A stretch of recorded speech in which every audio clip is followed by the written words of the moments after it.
साथीहरु तपाईहरुले विभिन्न किसिमका एकाउन्टहरु खोल्नुहुन्छ Facebook account, Twitter account, Instagram account, TikTok account, YouTube account र साथीहरु तपाईहरुले विभिन्न एकाउन्टमा विभिन्न किसिमका पासवर्डहरु राख्नु भएको छ र तपाईको प्रत्येक पासवर्ड क्रोम ब्राउजरमा सेभ भएको हुन्छ। यदि तपाईले क्रोम ब्राउजरमा आफ्नो जीमेल आईडी अलरेडी लगइन गर्नु भएको छ भने। र साथीहरु तपाईहरुले आज म एउटा ट्रिक बताउँछु जुन ट्रिकले तपाईले त्यो सबै जति पनि तपाईको टिकटक एकाउन्टहरुका अथवा विभिन्न किसिमका सोशल मिडियाहरुको एकाउन्टका पासवर्ड र त्यसका आईडी जति पनि छ त्यो सबै तपाईले डाउनलोड गर्न सक्नुहुन्छ र कसरी डाउनलोड गर्ने त्यो म आजको यस भिडियोमा सिकाउन गइरहेको छु र एकदमै इजी छ र एकदमै दामी ट्रिक रहेको छ। यदि तपाईहरुले यो भिडियोलाई सुरुदेखि अन्तिमसम्म हेर्नुभयो भने तपाईले सबै कुरो जान्न सक्नुहुनेछ। नमस्कार साथीहरु, स्वागत गर्दछु तपाईहरुलाई सितोटेक च्यानलको फ्रेश एपिसोडमा। साथीहरु च्यानलमा नयाँ हुनुहुन्छ भने तल रातो कलरमा सब्स्क्राइब गर्नुहोस् र साथमा रहेको घण्टीको आइकनलाई दबाएर अलको अप्सनलाई सिलेक्ट गर्नुहोस्। यस्तै प्रकारका भिडियोहरुको नोटिफिकेसन सबभन्दा पहिले तपाईको मोबाइलमा पाउनको लागि त साथीहरु आउनुहोस् भिडियो सुरु गरौँ।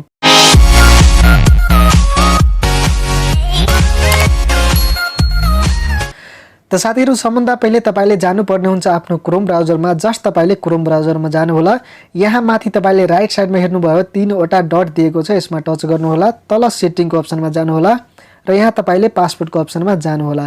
र साथीहरु यहाँ तपाईले हेर्नुभयो भने तपाईका जति पनि एकाउन्टहरु हुन्छ त्यो सबै एकाउन्ट यहाँ देखिन्छ र तपाईले यहाँबाट पनि यो पासवर्डमा तपाईले टच गरेर यहाँ आई बटनमा टच गर्नुभयो र यहाँ तपाईले आफ्नो लक खोल्नुभयो भने तपाईले पनि यहाँ पासवर्ड देखिन्छ। तर साथीहरु तपाईले एकैचोटीमा सम्पूर्ण पासवर्ड र आईडीहरु कसरी डाउनलोड गर्ने त्यो म यस भिडियोमा सिकाउन गइरहेको छु। साथीहरु सम्पूर्ण भिडियो सुरुदेखि अन्तिमसम्म हेर्दै जानुहोस्। यहाँ 3 वटा डटमा अहिले टच गर्नुहोस् र साथीहरु यहाँ एक्सपोर्ट पासवर्डको अप्सन हेर्न सक्नुहुनेछ। यो एकदमै दामी ट्रिक रहेको छ। एक्सपोर्ट पासवर्डमा टच गर्नुहोस्। यसपछि तपाईले आफ्नो मोबाइलको लक खोल्नुहोस् र साथीहरु लक खोलिसकेपछि यहाँ पुनः यहाँ एक्सपोर्ट पासवर्डको अप्सनमा टच गरिदिनुहोस् अनि त्यसपछि तपाईको पासवर्ड डाउनलोड गर्नुपर्ने हुन्छ। यहाँ सेभ फाइलको अप्सन देखिन्छ तपाईलाई। जस्ट यहाँ सेभ फाइलको अप्सनमा तपाईले टच गर्नु होला। यहाँ सेभ फाइलको अप्सन देखिरहेको छ। यहाँ सेभ फाइलको अप्सनमा यसरी टच गर्नुहोस्। यसरी टच गरिसकेपछि अब तपाईको पासवर्ड यहाँ डाउनलोड हुन्छ। यहाँ जस्ट ओके को अप्सनमा टच गरिदिनुहोस् माथि अनि तपाईको फाइल चाहिँ सेभ भइसकेको छ। अब तपाईले आउनुपर्ने हुन्छ आफ्नो मोबाइलको माई फाइलमा। यहाँ तपाईले माई फाइल हेर्न सक्नुहुनेछ। जस्ट तपाईले आफ्नो माई फाइलमा आउनुहोस् अनि त्यसपछि तपाईले यहाँ डाउनलोडको अप्सन हेर्न सक्नुहुनेछ। जस्ट यहाँ तपाईले डाउनलोडको अप्सनमा आउनुहोस् यसरी र डाउनलोडको अप्सनमा आइसकेपछि तपाईले सबभन्दा माथि हेर्न सक्नुहुनेछ यहाँ डाउनलोड गरेका फाइल यहाँ तपाईले हेर्न सक्नुहुनेछ। जस्ट यो फाइलमा अब तपाईले क्लिक गर्नुपर्ने हुन्छ।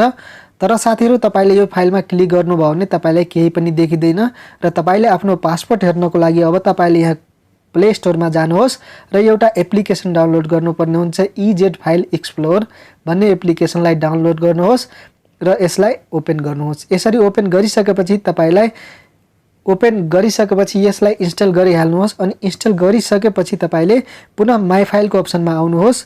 यहाँ एड चलेको छ, यसलाई काट्नुहोस्। तपाईले यो एप्लिकेसनलाई इन्स्टल गरिदिनुहोस् र जति पनि यसमा एक्सेस लिन्छ यो इजेड फाइल एक्सप्लोर एप्लिकेसनले त्यो सबै तपाईले एलो गरिदिनु होला अनि त्यसपछि माई फाइलमा आउनु होला। पुनः तपाईले यहाँ हेर्न सक्नुहुनेछ यो डाउनलोड गरेको जुन फाइल छ तपाईको पासवर्ड र आईडीहरु यसमा टच गरिदिनुहोस् र यहाँ डकुमेन्टको अप्सनमा तपाई जानुभयो भने तपाईले यहाँ 4 वटा अप्सन देखिन्छ। तपाईले 4 वटा अप्सन भन्दा यो 2 वटा जुन तपाईको अप्सन छ यो 2 वटा अप्सनमा तपाईले टच गरेर हेर्न सक्नुहुनेछ। तपाईले आफ्नो जति पनि आईडी पासवर्डहरु छ सबै हेर्न सक्नुहुनेछ। अब यो 2 वटा मध्ये कुनै एउटामा म टच गर्छु यसरी र टच गरिसकेपछि तपाईले यहाँ हेर्न सक्नुहुनेछ जति पनि मेरो आईडी र पासवर्डहरु छ सोशल मिडियाहरुको त्यो सबै यहाँ देखिरहेको छ। अब यहाँबाट तपाईले स्क्रिनशट पनि लिन सक्नुहुन्छ र यहाँ माथि डाउनलोडको अप्सनमा गएर तपाईले डाउनलोड पनि गर्न सक्नुहुनेछ। सो हेर्नुभयो साथीहरु कति अमेजिङ ट्रिक रहेको छ र तपाईले कति सजिलोसँग जति पनि तपाईको सोशल मिडियाहरुको पासवर्ड र आईडीहरु छ सम्पूर्ण तपाईले डाउनलोड गर्न सक्नुहुनेछ र स्क्रिनशट यसरी गरेर तपाईले राख्न सक्नुहुनेछ। त साथीहरु पक्कै पनि तपाईहरुलाई भिडियो मन पर्यो होला। साथीहरु यदि तपाईहरुलाई भिडियो मन पर्यो भने भिडियोलाई लाइक शेयर र कमेन्ट गर्नुहोस्। यदि कुनै पनि समस्या छ भने तल कमेन्ट बक्समा लेख्नुहोस्, त्यसको बारेमा म भिडियो बनाउने छु। धन्यवाद।